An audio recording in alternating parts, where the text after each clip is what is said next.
Supreme কোর্টের পর্যবেক্ষণ সত্ত্বেও অবস্থানে অনড় জুনিয়র ডাক্তাররা। নয়া দাবি নিয়ে আন্দোলন চলার ঘোষণা। বারবার আবেদনের পরেও চলবে কর্মবিরতি। রাজ্যের পদক্ষেপ নিয়ে সন্তুষ্ট নয় আন্দোলনকারীরা। দাবি পূরণ না হওয়া পর্যন্ত আন্দোলন জারির হুঁশিয়ারি। আরডিএ এবং ছাত্র সংসদ নির্বাচন সহ একাধিক দাবি তুলেছেন তারা। রাজ্যের কাছে নতুন দাবিতে আলোচনা চান আন্দোলনকারীরা।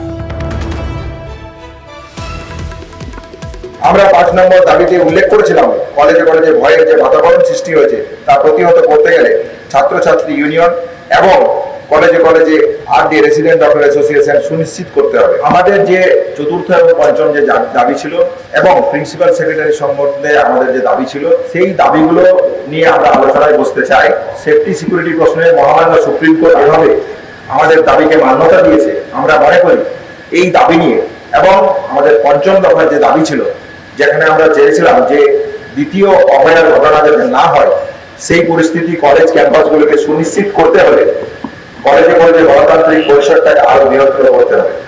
আমরা মনে করি এই দাবিগুলিতে আমাদের রাজ্য সরকারের সাথে বসার প্রয়োজন আছে। সেই জায়গা থেকে আমরা মনে করি অতি দ্রুততার সাথে এই বসার আলোচনা করা হোক। আমরা অতি দ্রুততার সাথে কাজে ফিরতে পারি এবং সদর্থক ভূমিকা আমাদের দিক থেকে আমরা পালন করতে পারি। আমাদের দিক থেকে আমরা একটা ইনিশিয়েটিভের কথা ভাবছি। আমরা আমাদের যা সুলিখিত এবং সুপত্র দাবি দেওয়া, চতুর্থ এবং পঞ্চম দাবি এবং প্রিন্সিপাল সেক্রেটারি প্রশ্নে আমাদের যা অবস্থা, সেগুলো নিয়ে দাবি সম্বলিত আমরা একটা দাবিপত্র